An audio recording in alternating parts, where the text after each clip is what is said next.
Okay, so I just wanted to go over just something that I just come to recognize.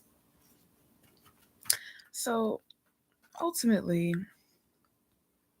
and I'm just gonna start with something personal because I believe that a lot of times in life, the microcosms or the macrocosms mimic the microcosms, meaning if you've ever looked at a fractal, for example, and for those of you who don't know, a fractal sorry, a fractal is ultimately it's this concept of a thing that is ultimately made up. The larger parts of that entity are made up of the smaller parts of that entity. And as soon as I get a better understanding of how to do these videos and stuff like that, I'll go ahead and put some images, and I'm gonna remake all these videos anyway. But this is just this is just what I'm talking about right now in the beginning, and while I'm at the beginning stages of this channel. Anything worth doing is worth doing poorly. But ultimately, you can just look up what fractals are, and you'll go ahead and you'll see that they're just these in a dictionary definition of it would be like a geometric shape um that that is, yeah, it's just used to describe shapes that contain detailed structures that are themselves. It's just basically, you got to look at it. Looking at an image of it would be a lot more descriptive. But that's just kind of a pattern that life follows. That's just a pattern that all of life follows, really. And not only is it a pattern that and because it's a pattern that life follows, and we are living creatures, humans and the things that we make and that we give life to tend to follow these other patterns. And so I just want to start with a little just want to start all small, talking about my own personal experiences once again with gang stalking, harassment, and narcissistic abuse, and then just branch that out into um, the larger sphere of things, and what's going on in society right now. So, as I've said before in previous videos, my family, they played an integral role in my gang stalking. I hear a lot of people talking about their experiences with gang stalking and narcissistic abuse and how it all seems to be coming from outside, but for me, my attack was orchestrated from within. um so yeah, it was my family who woke up one day and just decided that I was public enemy number one, and that I needed to be laid low. I needed to be destroyed. I needed my entire being to be crushed and then molded and shaped into whatever it is that they desired or whatever it is that they saw fit. Um, and a lot of that had to do with that. I brought up this before on my channel, but the fact that I had a diary. I preferred calling it a journal, where I just kind of worked out my own complex feelings and emotions and things like that. I've always been the type of person where, your feelings are always valid, but just because they're valid, it doesn't mean that first of all, it doesn't mean that they're true. It doesn't mean that that they deserve to be stated. It doesn't mean that, someone's actions can make you feel some type of way, but you could be feeling some type of way because of your own shortcomings or your own human frailty in your own ways or your own sensitivities. um and just because you're sensitive, or just because you feel some type of way about something, that doesn't mean that you need to go around making other people feel like shit, or you need to go around lambasting your opinions. You need to go around and like that. It's just, in my opinion, that's just unnecessary. Not only is it unnecessary, but I've just always been just strong enough. Like, it doesn't, like, a lot of the stuff just doesn't need to be, some shit just really doesn't need to be said, in my opinion. But they're valid. Like, it's how I feel. And sometimes when I reach a point, like, I always reach a point to where if something is like bothering me too much, I'll go ahead and I'll just bring it up with the person that's bothering me. Like, I've never had an issue with that, but where I want to get into this is where I want to start getting into the whole topic of of them thinking that they know what's best for you. Your harassers and your gang stalkers thinking that they know what's best for you. In a previous video, I talked about false authenticity, and I had the example of Saw. And the reason why I use Saw is because in that movie, this psychopath puts people through these extremely insidious and demented and sick forms of torture just to test their will to live, just to force them into, force them out of whatever it is that they're going through and all these other things. And anyone watching that, even if the people after going through that experience were changed for like they loved life more, they started to have an appreciation for life more and all this other shit, anyone could tell that that was sick as fuck. Anyone could look at that movie and go, look, that was way too much. Like you never had to go that far. It didn't require that much. It didn't ask for that much. Like, I don't know why, why anyone who wanted to inspire people to live would put them in a situation like that. Like, it was overkill. It was literally overkill. Um, but this is the thing with your gang stalkers and your harassers. You know, yeah, this is the thing with them. Um, the way they see it is is that they think that they know what's best for you, and that they think that they're just like this guy off of Saw. Like, they're literally just like that fucking psychopath, where they think that they know what's best for you. Um, and once again, I was talking before about how this is just a power struggle. It's literally just a power struggle. And I brought up before, about how many of my harassers and abusers, they're a bunch of old people. And once again, this is just it just goes back to that whole just that power struggle of old versus young. Um, and we all have older people in our lives who think that they can sit there and browbeat down whatever it is that they want to into, some young rambunctious whippersnapper or whatever they want to call you, you know. That low vibrational parenting, that low vibrational,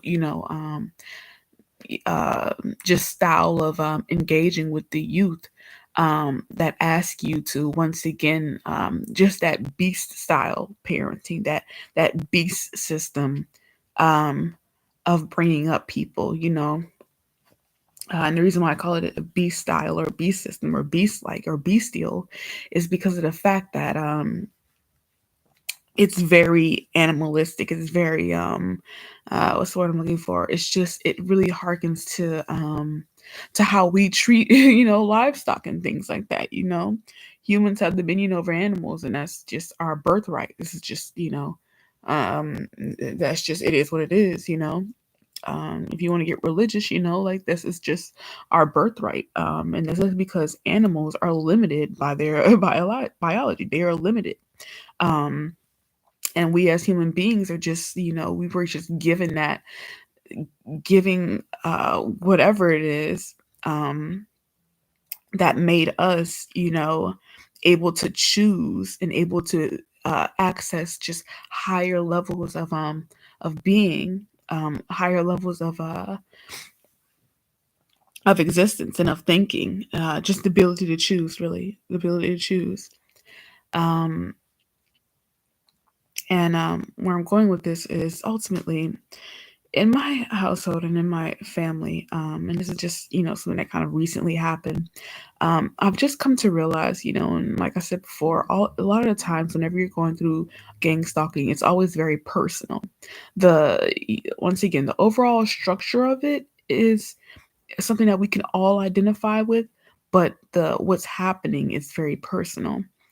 Just like in Saw, everyone was kidnapped and put into these secret rooms and things like that, but the challenges that they faced were unique to that individual and were unique to their life. um Now, with my instances and with my experiences, for some reason, the theme of my abuse is authenticity and being your true self and all these other things. And I already went into a previous in the previous video, I talked about Marxist or the communist you know thought reform camps in China, and about how I view gang stalking as America's version of these thought reform camps. Um, and And for me, when it comes to my attacks, I was constantly dealing with these people, and namely my family and their, network and things like that. These people who are constantly trying to, what they would refer to as making my antithesis or my weakness, which works against my thesis, which is my positive elements. They were constantly trying to make my antithesis stronger and my thesis weaker.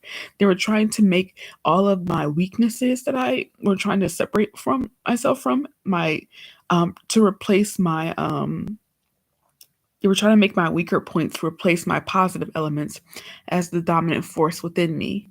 They were constantly trying to, just put me in these situations and these scenarios where they were trying to force me into being my lesser self, just constantly trying to force me into being what I viewed as just something that I just didn't want to, the spaces I just didn't want to occupy, in thought and in being.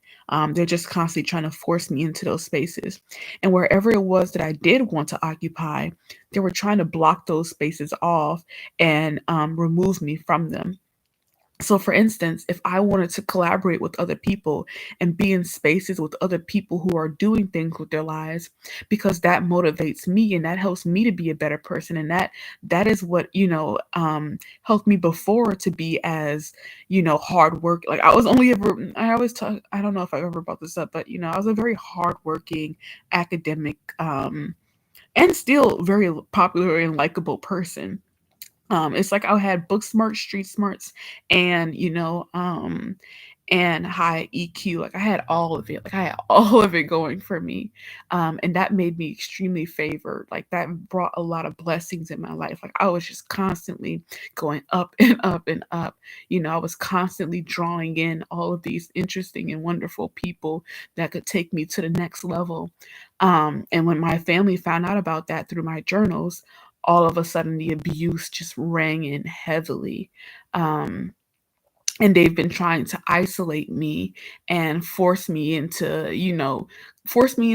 ultimately, in a way, trying to do everything by my, almost as if trying to force me into being this isolated genius or this isolated entity, even though that's not a realistic thing. Like you can't, no one gets anywhere in this life alone. I figured that out years ago. I knew about that years ago, but for some reason, the people in my life, they kept trying to, it's like this is the reason why, once again, humans will never make good gods.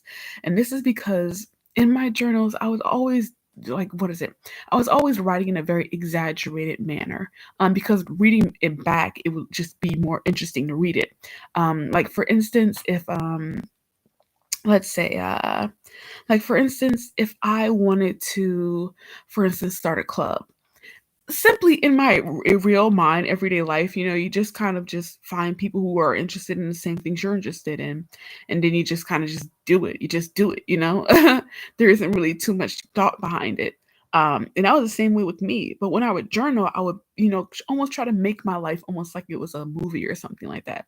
When I would journal, I was like, man, like, I gotta do this. I need this club. This club is gonna be everything. It'll be the best club in the world. I have to find members. How do I find members? Oh man, when I try to get this one member doing this, I had to like, I was just going from, you know, I was almost making it seem like it was just a bigger thing than what it was. In reality, it was just a you fucking club. Like you just find people who are, it's not that big of a deal. But in my journalist spaces, I was trying to make it a bigger deal. Um, Almost as if I was trying to hype myself up, or not even just hype myself up, but just once again, it's just more interesting to read, your life when you make it sound more, when you do it like how the movies do. People in movies, they'll sit there and retell these life stories of people, and they have to put these all these plot twists and the music and all this stuff in it just to make it more interesting. Um And just one of my pastimes in journaling was just trying to find ways to make the regular, just romanticizing my life. And it's something that you will see now. And this is definitely because of me. Like, I know it is 100% because the internet was nothing like how it is now until after my journals got out. But I was the original journal writer. I was the original life romanticizer. I was the original main character. This is where that whole main character energy thing is coming from. It's coming from me, honestly. Like, to be real. This is where the whole romanticize your life things are coming from. Literally, right after my journals got out, right after all that happened, seriously, literally, like clockwork, the whole world just shifted. Um, but um, but yeah, in my journals, basically, I was romanticizing my life, and I was the main character, in the movie of my life, and my folks saw that, and oh Lord, and two things happened. First, there was, the desire to help me achieve my dreams and things like that. They saw my journalings, and they saw that, oh, okay, she wants to do this, or she views herself as this. She views herself as, this person who's going to, sit there and, get successful and help her mom out and like, be a success in her family, and really help everyone out. Probably thinks of herself as, and this is where all the projection comes in at, because these are not things that I felt at all, but probably thinks of herself as, because my family's a mess. Like, they really are a mess. Um but they probably had these ideas of, oh, she probably thinks of herself as better than them. Oh, she thinks of herself as smarter. She thinks of herself as, like, she's gonna be the first millionaire in the family or something like that. It's just, I could just, that weird old, who does she think she is type of mentality. Like, I could just see them doing that. But yeah, so ultimately, my family did this thing where they tried getting me out of the house. They tried getting me, they created this plot where they sent me on this trip that I originally denied wanting to go on. But then they found other ways to try and get me to go on it and things like that. Um, and while I was in that journal talking about a lot of just my hopes and dreams and goals and things like that, I also did a lot of venting in there, a lot of emotional venting, because as a young girl, living in a household, especially as a Black young girl, like, parents, they don't, your caregivers, they don't deal with that talk back shit. They don't deal with, you're not about to express negative emotions around them. Those are things that were denied me. Literally, like, I remember having an argument with my caregiver, my aunt, and she was just like, I remember we were arguing, and I was like, so I don't get to feel sad? I don't get to be angry? And she's like, no, no, you don't. And I was just like, what the fuck? Like, it was just, of course, she was just saying that out of anger, but that's just, it's just to give you an idea of what uh of what it's like. This is how they are. This is, yeah, she said that out of anger, but at the end of the day, that's honestly how many Black children are raised in America. That's pretty on par. You don't get to express, negative emotions. You just get to feel them. And if you feel them, you need to feel them in a muted way. And that's what I did. That's what journaling was for me. It was a way for me to just finally feel something that wasn't positive, like, because I'm human. I'm human, and we all have these range of emotions. No one is just perfectly positive. That makes no fucking sense. And I recognize that. And despite the fact, okay, I'm not going to yell at you, I'm not going to fight back, I'm not going to argue back, but my feelings are valid.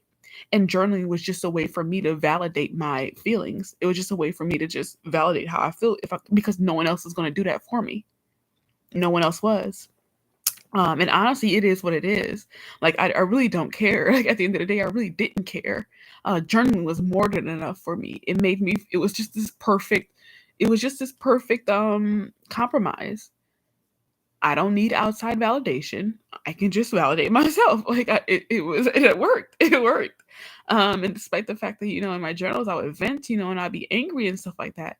At the end of the day, like after I was finished journaling, I would just get up and go about my day and just live life. And all this stuff was gravitating towards me. All these wonderful, like people thought I was just and because I am, I honestly am. I'm a great person. I'm not gonna sit there and just say I'm not. And this is another thing about the whole they think they know what's best for you. Um, Part of the abuse that I've been going through, it's as if my abuser sat there and thought that I was this girl with low self-esteem who was so broken and so afraid to show the world who she really is because she's afraid of being rejected by the world. And like they literally had this idea that I had to I had to write because I couldn't be my true self. I couldn't. Religion. It was a religious trauma. Religious trauma was making her, forcing her to be this good girl when all she really wants to be is a sex worker, singer, dancer who's on stage and skimpy outfits and is adored by everyone. She's a Oh, she might be actually a narcissist. She might be have these visions of grandiosity despite the fact that she's honestly no, like, like I could literally, this is what they were basing the abuse around. This is what my own challenge has been with my gang stalking. This is my personal um the personal shit that they tried putting me through. They honestly had this idea in their head that they were helping me to be my authentic self, as if I they seriously had this idea that I had low self-esteem or like this they're just the weirdest shit. um and it comes down to this: they put me through this abuse because they felt like, and I think a lot of the reasons why many of us go through this abuse is because we're dealing with people who feel like they know what's best for us. We're dealing with people who they have these ideas, they have these images in their head, they have this narrative, this story in their mind of who you are. And there's nothing that you can do, there's nothing that anyone can do to change that narrative of you that they have in their mind. And not only the narrative that they have of you in their mind, but the narrative that they have in themselves in their mind of being your savior or of being your mentor or of being the person or things that are going to bring you to these aha moments where you stop feeling shame, where you stop feeling bad about being who you are, because who you are is perfectly fine. We all feel these. It's like, bitch, shut the fuck up. Of course we all feel like they had this. It's as if they had this idea of me that I was going through life thinking that nobody else felt how I felt or nobody else was living. And it's the most ridiculous thing because because despite the fact that in my journals I have written things like thank God for reading or thank God for books because it lets me know that other people are going through what I've never and I'm such a well-rounded person. So it's just so weird having to deal with people who think that they're helping to round me when they're not. But this is what it comes down for to. This is what it's all about. It's all about, and it's just like that psychopath from Saw who thought that he was helping people by putting them through these sadistic ass feats of um of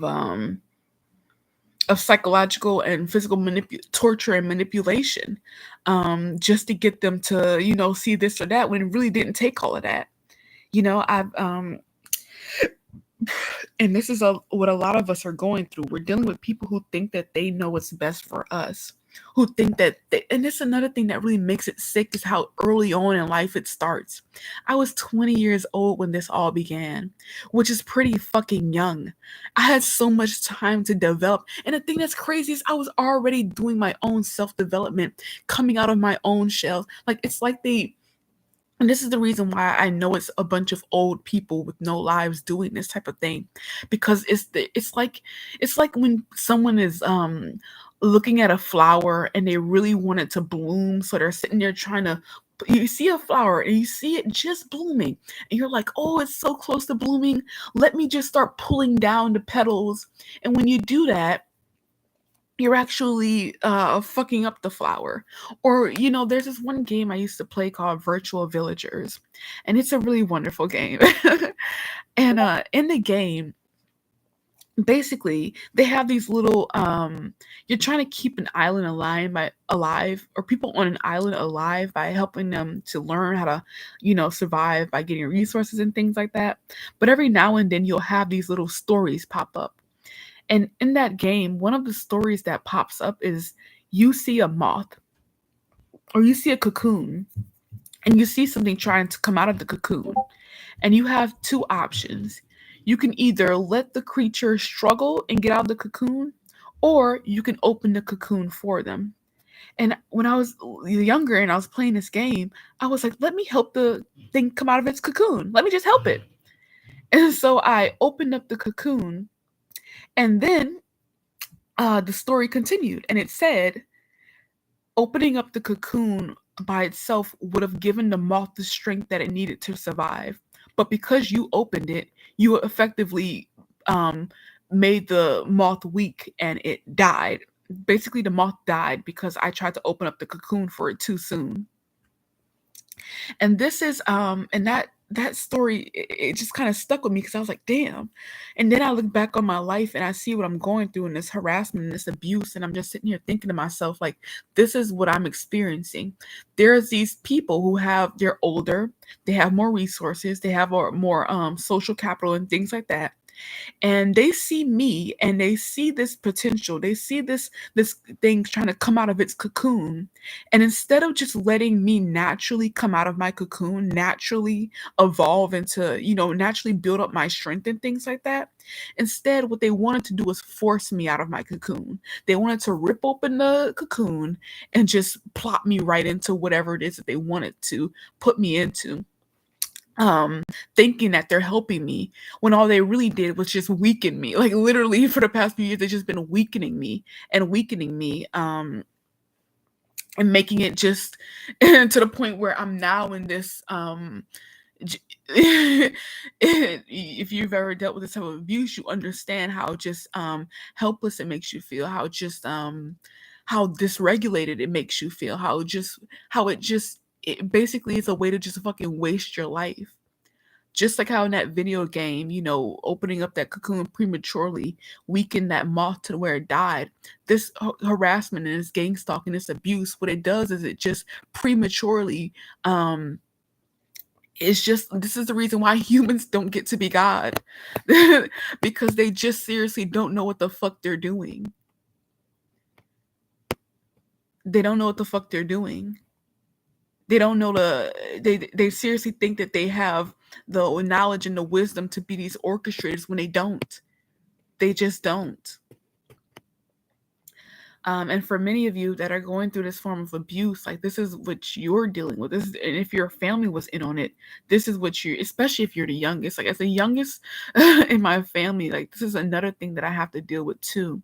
Just them thinking that they have, just never being able to see me as an adult, never being able to see me as my own person, never being able to allow me to just live my life and make my own mistakes and do what, if I wanted to fucking, you know like, they don't have. When you're dealing with older people who have been around, and I don't want there's two ways to this.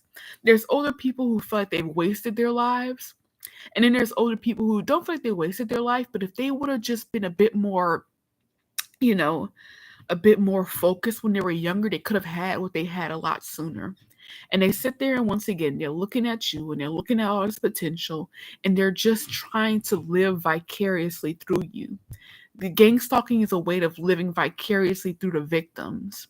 It's a way of being like, damn, if only you would have just it's like they're trying to just force you into whatever silo that they're trying to put you into, because if you just go where they're telling you to go, you could have what you want sooner.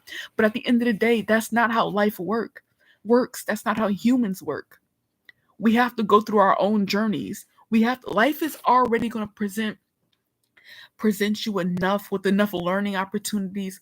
Life is already going to be tough enough on you. Life already comes with enough bullshit. trying to prematurely force someone out of a cocoon or force someone into certain situations or scenarios, thinking that you're helping them or that you're building their character.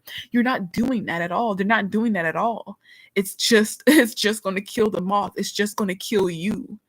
Um, and this is what they don't realize. Or no, to give them the bit of benefit of the doubt, you would say this is what they don't realize.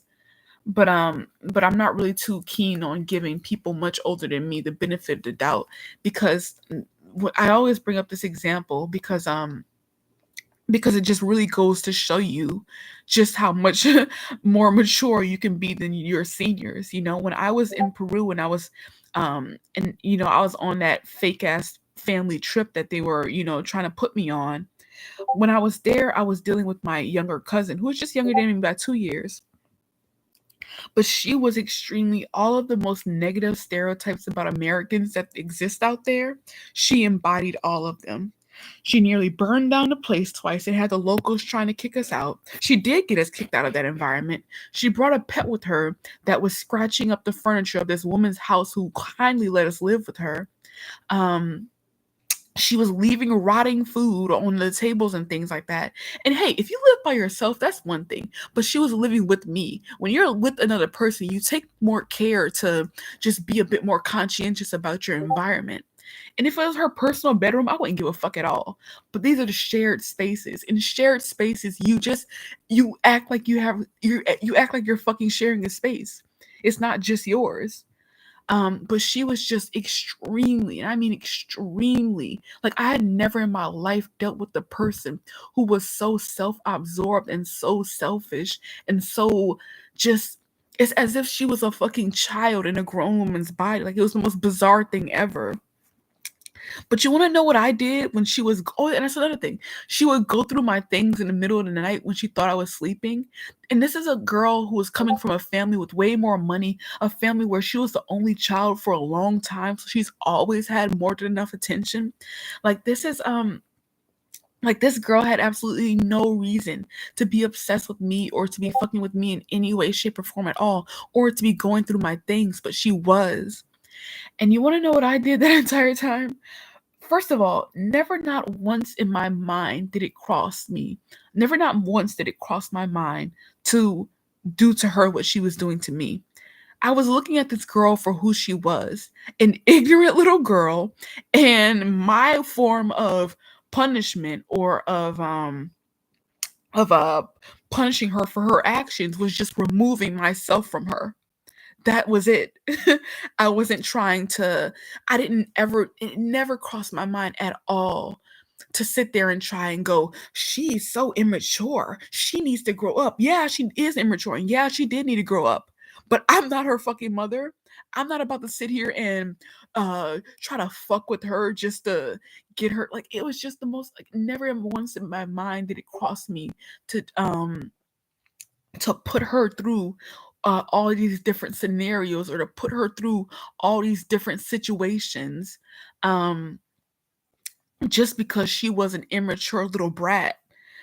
She was fucking 19. Of course, she's an immature little brat. I was 20. I was like, okay, this girl is an immature little brat. I'm not gonna be living with her forever. Like it's just 6 months. I'll be gone, and her parents can deal with that shit.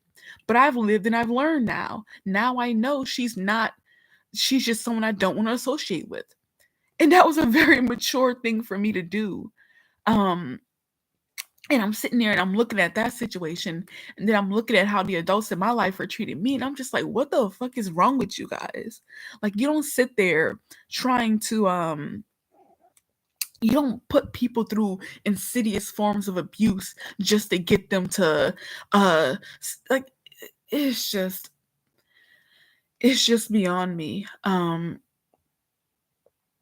The amount of just spiritual and emotional and intellectual and emotional immaturity that it takes to be like that person from Saw, to be like to be who these harassers are. Like it's just gross. Not only is it gross, but it's just it's once again goes back to that whole thing that I was talking about the beast, just that beast like mentality. um that a lot of people in the older generation had to grow up with.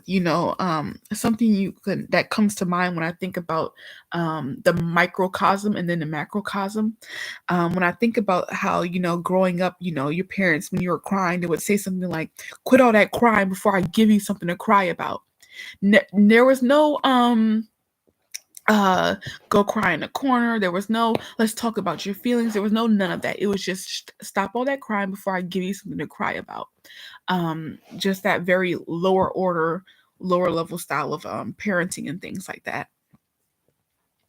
And when you look at the larger scope of things, and what we're dealing with in society right now, for instance, um once again, just to bring it back to gang stalking, which is definitely something that I feel is on a, like, I know that this is federally created, and this is something, like I said, my family, one of them works at the, or did work with the White House and things like that. Like, you know I'm pretty sure, once again, these are just the old heads in my family trying to bring back that, lower the level of consciousness, um bring the level of consciousness back, to whatever it is that they grew up in, which is at a lower level than what it is now.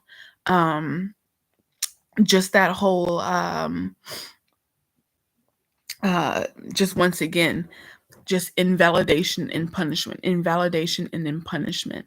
And that's a cycle, that narcissistic abuse, that's just a part of the cycle of torment and pain that, narcissistic abusers like to do. They like to sit there and put you in these situations that make you extremely uncomfortable, that are psychologically damaging. And then when you confront them on it, they sit there and they deny it, or they sit there and tell you that you're going crazy and all these other things, or they sit there and they try and make it seem like it's not real, when in reality it is. But that invalidation is all part of the abuse. Um, and, it's just people who grew up, they grew up with that whole bestial type of treatment and parenting, where your children were just, chattel children. By chattel children, I mean they were farm hands. They were just, extra hands to, help out around and things like that. This idea of, like, parenting was just, it's evolved over the years. Now there's some things that have come up that are just, of course, negative, and I don't think that are positive. Some new age parenting tactics that are just pretty ridiculous. But let's not pretend like the the old age parenting tactics weren't just as ridiculous too. People, like, I don't know why people have such a hard time just finding a middle ground. Don't get me wrong, I get it. It's difficult uh to toe the line with things, but just some things really just some things just really aren't that difficult. Um, or if they are extremely difficult, like, it, you really ought to raise yourself to the occasion, because it's just that important. When something is extremely important and extremely difficult, you just got to raise to the equation. But that's the thing with a lot of people nowadays. No one really places importance on things like being a good parent, or being, or raising up the next generation. People just want to be good partners. They don't really care about being good parents. Children are just a product of a relationship. They're not a they're not a they're not something in and of itself that needs to be carefully calculated and carefully cared for, and, and all these other different things. People are literally just weighing parenting, and once again, I think that unplanned parenting is just, it's toxic. I think that whole culture of unplanned pregnancy is toxic as fuck. um I don't care. That's one of the hills that I'm willing to die on. Men and women that do that shit, that's toxic as fuck. I don't care.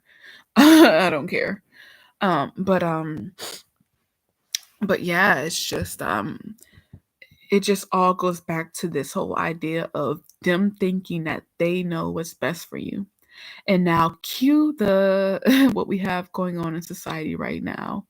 Um, basically, if you've done any research on, COVID and things like that, and the pandemic and whatnot, and that shot, what it does is it's almost as if it ages you. And by ages you, I mean it gives you what I called it before, the silent killer. The silent killer is things like hypertension or things like high blood pressure and heart attacks and things like that. These are things that are known as silent killers. Now there's a way for that to the only people who are really dying from that are people who have really poor diets. It's almost as if those injections and that infection, if you got it or if you even got the jab and things like that, those things are meant to kind of like give you the body of an old person. And the reason, these people have done that is because they want to kill off anyone. They want to easily kill off anyone that doesn't have the will or that doesn't have the mental fortitude um to make better choices. And here's the issue that I have with this whole idea of people thinking that they know what's best for everyone, especially in the face of the fact that they don't want to sit there. It's like they want to give everyone has equal opportunity for bullshit, but no one has equal opportunity for assistance, for help, for education. You know, if you are ever looking down on people in society and you're thinking to yourself, man, these people, they're like useless feeders, they're like fucking animals. What we need to do is, yeah, that can be true, but why is it true though? It's true because of the fact that higher education, information, all of these things, and not only that, but just lifestyles that aren't, traumatizing and stressful. They're regulated to a small minority in the population. And when you regulate basic things like having your basic needs met, or being educated, or all these other things, when you regulate that to a small portion of society, of course only a small even smaller portion of society is going to have the um it's going to have the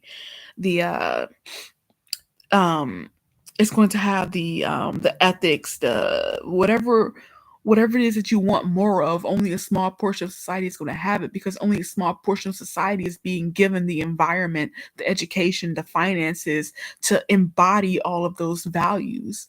um and not only that, but once again, we have a society where people are strategically preying on the family structure. They're preying on the household, that smallest, unit, that smallest building block of society. They're literally strategically preying on that, so that children are raised by the internet instead of their parents, so that it's just a way for them to have easier access to your children at the end of the day. um First you weaken the male, and then you go after the woman, and then the child is just left to, is just left to for whatever manipulation and whatever bullshit the government that wants to play God is willing to put into their heads.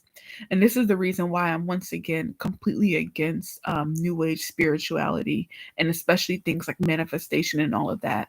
I understand a lot more why it is that Christians and people like that view that as demonic. And the reason that is, or the reason why I believe that is because of the fact that when it comes to all of these new age spiritualities and things like that, all they really are just ways for it just makes it a little too easy, especially in the age of surveillance, for adults or people who are in positions of power to go ahead and mimic the universe. And if you're a victim of gang stalking, you already know how this goes. You're dealing with people who are trying to mimic the universe, people who are trying to mimic people who are sitting there yeah, just trying to mimic the universe and pretend like they're karma, or pretend like they're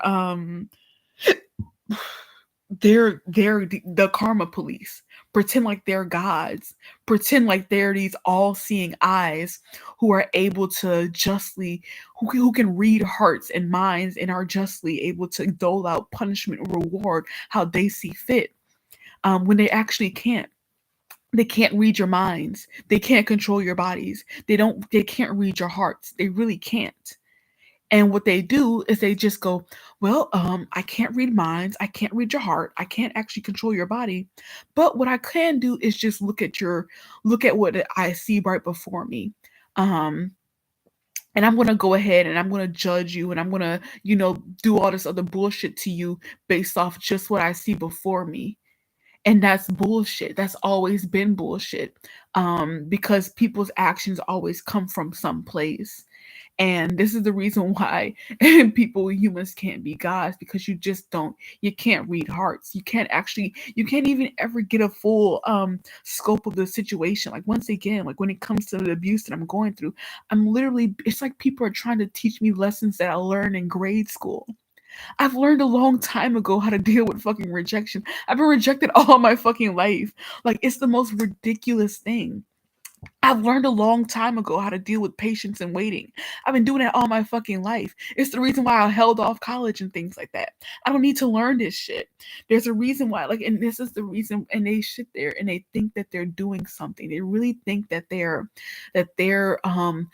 creating a better world, or that they seriously think that they're improving people's lives, or that they're improving the makeup of the American society. These people seriously believe this shit.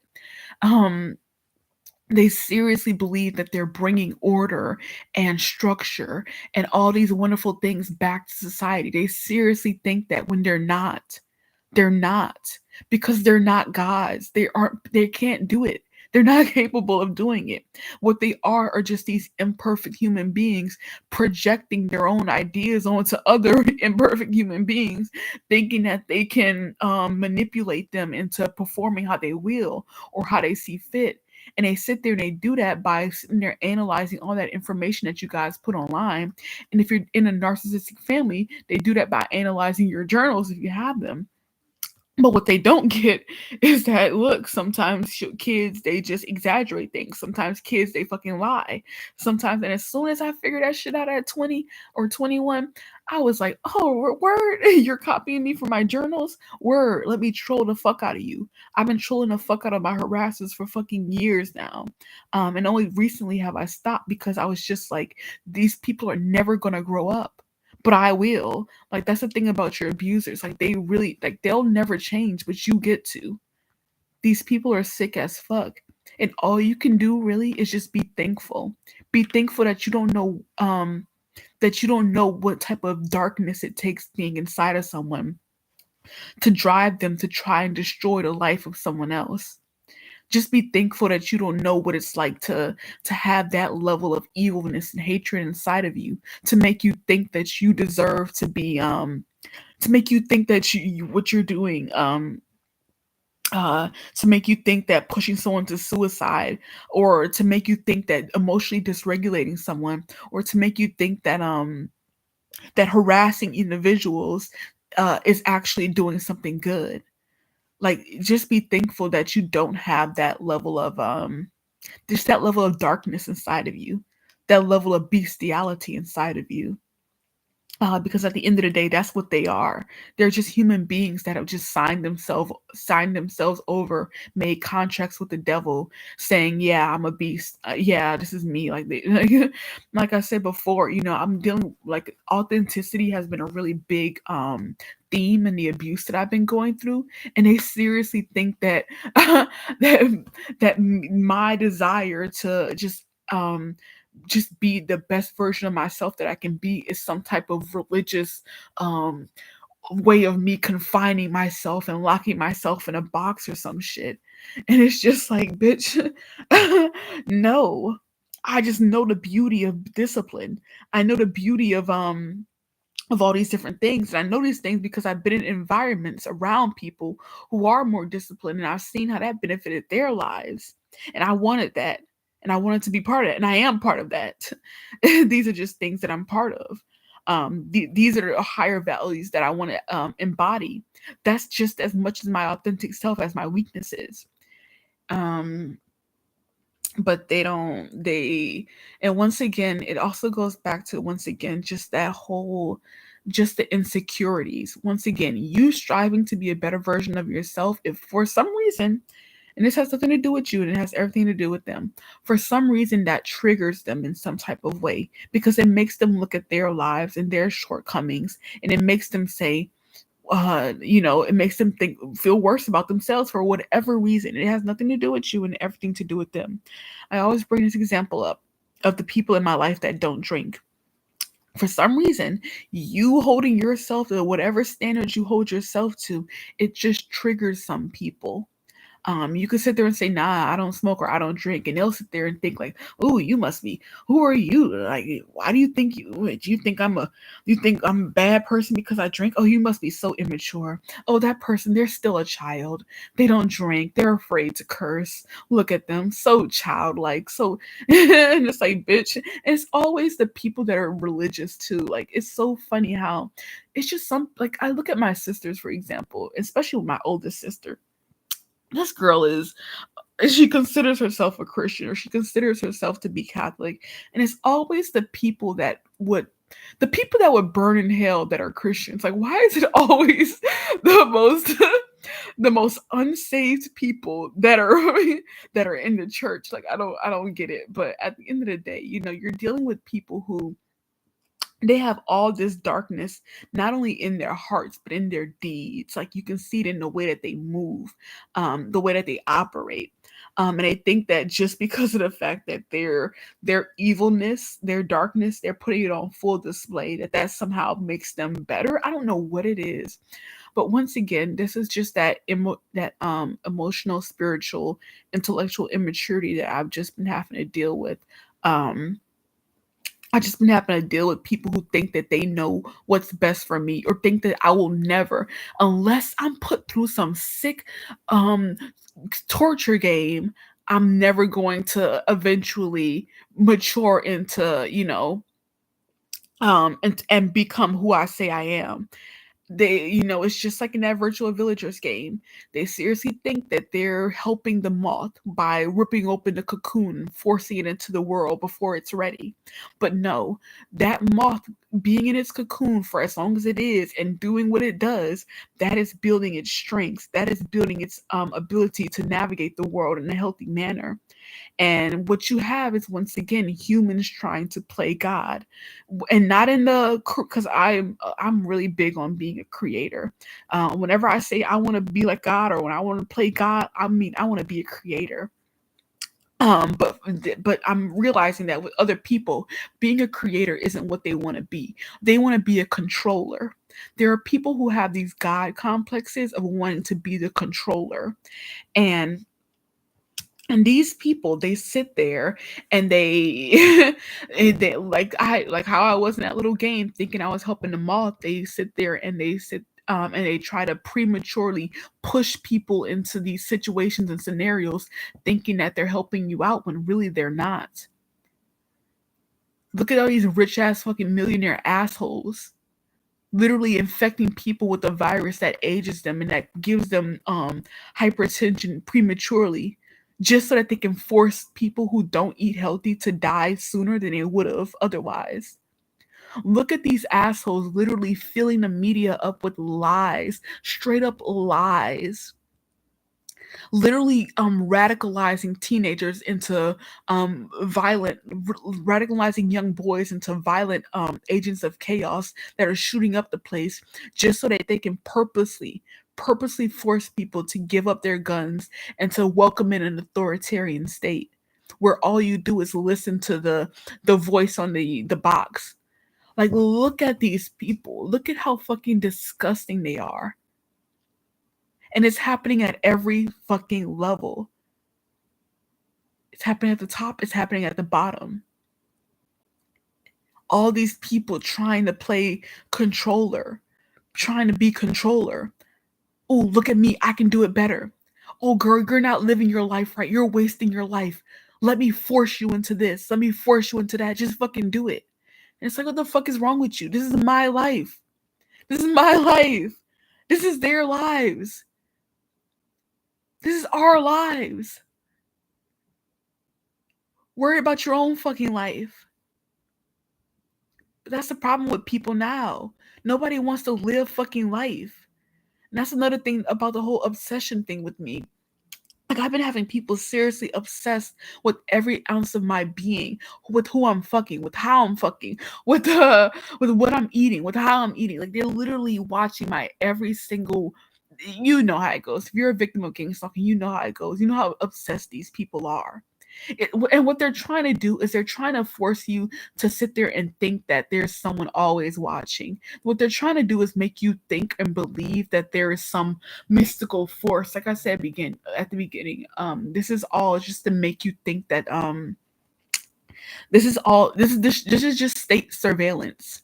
You're being surveyed by the state, and the state wants to be God. It's like they think that if you're as a human being don't believe in a god, or if you don't believe that you're constantly being watched by some force that's gonna, you know, they seriously think that if you don't believe in a mystical sky daddy, that you're somehow gonna turn out to be a horrible human being.